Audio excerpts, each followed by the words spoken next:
Assalamualaikum warahmatullahi wabarakatuh. Selamat datang kembali di Sesnot dan kita kembali mencoba melanjutkan bahasan kita atau catatan kita tentang komputasi geofisika.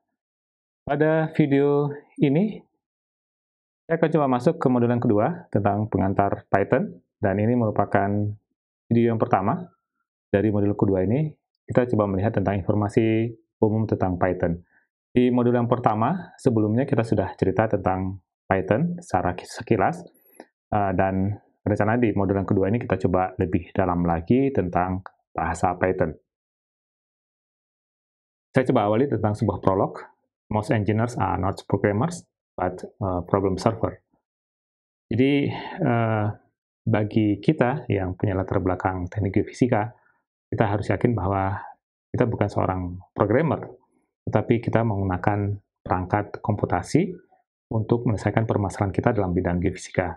Jadi bagaimana kita berpikir secara komputasi yang nantinya bisa memberikan atau memudahkan kita untuk menyelesaikan permasalahan-permasalahan dalam bidang kita, yaitu geofisika.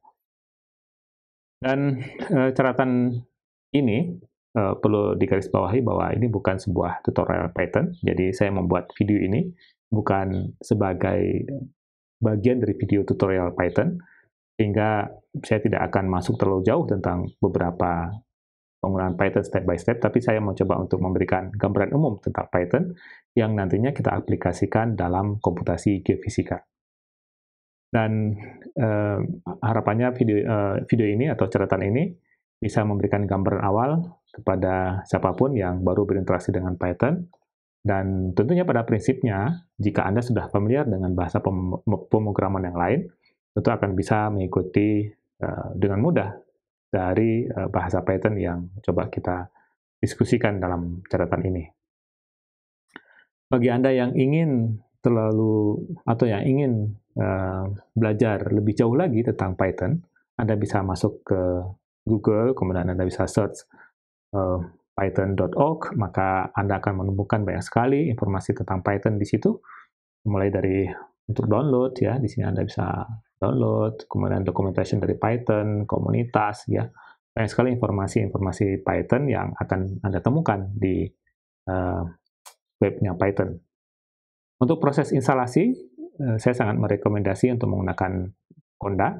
Conda adalah merupakan salah satu paket ya untuk paket terintegrasi untuk menjalankan Python.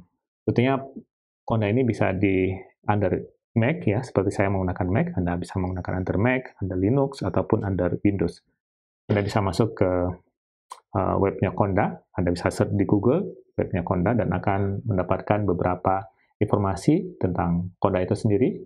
Tentunya nanti dengan Conda ini kita bisa menginstal beberapa paket yang kita butuhkan dalam komputasi geofisika seperti NumPy, SciPy, Matplotlib untuk plotting, dan beberapa paket yang lain. Nah, tentang gambaran umum dari Python itu sendiri, jadi sebenarnya Python itu dalam perkembangannya dipengaruhi oleh bahasa Java dan C++. Namun menariknya, sintaksnya itu hampir mirip dengan atau menyerupai MATLAB ya. Jadi bagi Anda yang sudah familiar dengan MATLAB, maka akan lebih mudah untuk mengikuti perkembangan dari bahasa Python. Untuk kebutuhan numerik, kita punya NumPy di situ untuk perhitungan numerik dalam Python, dan ini juga untuk menghitung matrik dan segala macamnya. Bahkan untuk data science kita sangat terbantu dengan adanya NumPy. Sekarang perkembangannya sudah ada Pandas. Pandas adalah salah satu paket juga atau modul yang dikembangkan oleh Python untuk data science. Seperti hal MATLAB ya, jadi Python ini menganut paham case sensitif sehingga nilai n yang besar dan n yang kecil itu memiliki dua objek yang berbeda. Jadi kalau seandainya kita maksudnya untuk menampilkan n yang besar, kemudian kita coba panggil dengan n kecil, maka dia akan bingung karena yang kita kenali adalah n yang besar. Jadi n besar dan n kecil itu dua objek yang berbeda. Dan Python tidak memiliki statement n untuk setiap blok dari code ya, untuk loops atau subroutine dan lain-lain. Untuk membedakan setiap blok diberi notasi dengan indentation. Jadi ada notasi yang atau perintah yang sedikit masuk ke dalam. dan itu menjadi notasi untuk mengakhiri dari sebuah blok ya. Kemudian bagi pengguna Linux dan Mac, seperti saya menggunakan Linux dan juga menggunakan Mac, paket Python itu sudah otomatis terinstall dalam operating system yang digunakan. Jadi sudah langsung terintegrasi dengan Python. Dan sekarang kalau Windows yang Linux yang terkini, terupdate, maka dia langsung terintegrasi dengan Python 3. Untuk kebutuhan numerik perlu install tambahan ya, instalasi tambahan seperti NumPy, SciPy, Matplotlib, Pandas, dan beberapa paket Python yang lain untuk kebutuhan kita di numerik, yang untuk mengorganize jumlah data yang besar dan untuk mengelola atau untuk melakukan processing, maka kita menggunakan beberapa paket pendukung dari Python. Proses instalasi seperti yang tadi saya sampaikan, menggunakan Anaconda atau Conda, dan ini sudah terintegrasi semuanya. Dan untuk pengguna Windows, memang sangat disarankan untuk menggunakan Conda. Saya pikir Conda itu sudah ada under Windows, dan Anda bisa menggunakan Conda untuk menginstalasi Python.